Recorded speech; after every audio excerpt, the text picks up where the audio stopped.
Bolşevik. Azərbaycanca baldırğan.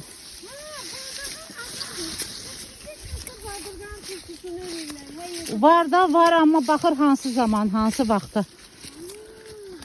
Cavan vaxtı ya. Baldırğan страшная вещь. Ona göre çok palyosun değil mi?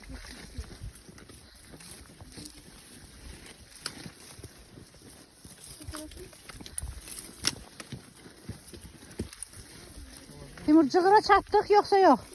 Cığıra çatmışıq. O cığırdayıq da. O sen dediğin pis cığır. Yox, hələ var. Dürbün gözləyirəm. Qoy gəlsin. Mən sizə qabaqda kömək edeyim bunu. Ben çöməkdən əlavə ya хочу снимать чтобы. Yox, o hələ var kəndə çatanda. Onu göstərəcəm harada. Yekə ağacdan sonra da o cığır uçub. Так, позируйте, пожалуйста. Девочки, мальчики. Вы на таком прекрасном месте. Это эко-хайкинг. Буквально эко-хайкинг. Все. Gedəyirli.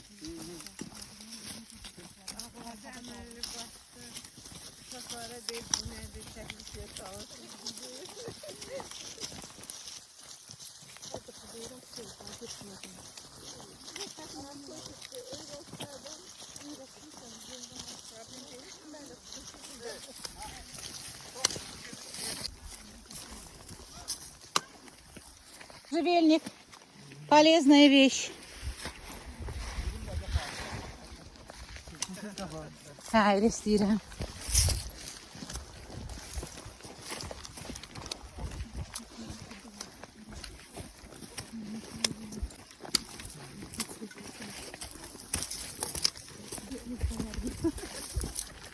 Hayda, kəndə bax nə qəşəng kənddir. Müskəmir kəndini gördük. Gör nə gözəl, möhtəşəm bir yerdə yerləşən kənddir.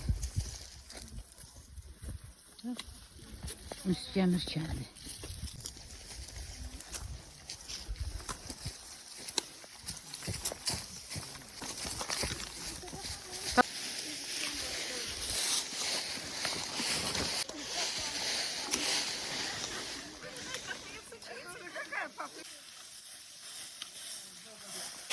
Как мне нравится вот это хазаль. Леззет элəyir adama.